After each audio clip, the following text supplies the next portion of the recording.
Guys, pangalawang order ko na nga pala ito ng camping table. Ang business kasi na na-order ko is super late, as in parang pambata siya. Alam ko naman, maliit ako, pero wag naman yung ganon. Bago nga ako napa-check out sa camping table na ito, is sinigurado ko muna yung laki na tama ba siya kasi ayoko na magpaulit-ulit. So, eto, large size nga pala to. Hindi ako umorder ng malaki kasi motor lang yung gamit namin tuwing nagbabiyahe kami, kaya medyo mabigat na siya kasi meron pa kaming dalawang camping chair, kaya medyo mabigat na pag malaki yung in-order ko.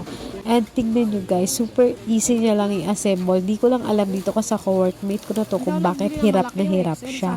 Shout out nga pala May sa asawa mo, kay Errol, sa ka-work ko, na super excited pang buksan yung parcel na to compared sa akin na ako mismo umorder.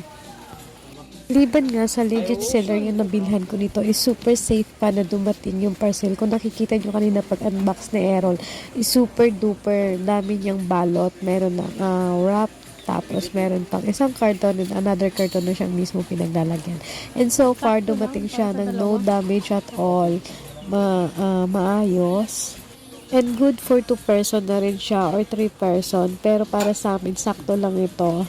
Sabi ng partner ko, sakto lang ito. Kasi sa tuwing nagta-travel kami, ang hirap. Yung unang travel kasi namin, meron na kaming 2 camping chair pero wala kaming camping table. So, napa-order talaga ako nito kasi kailangan namin. Ang hirap pag wala kang lagayan ng pagkain, di ba?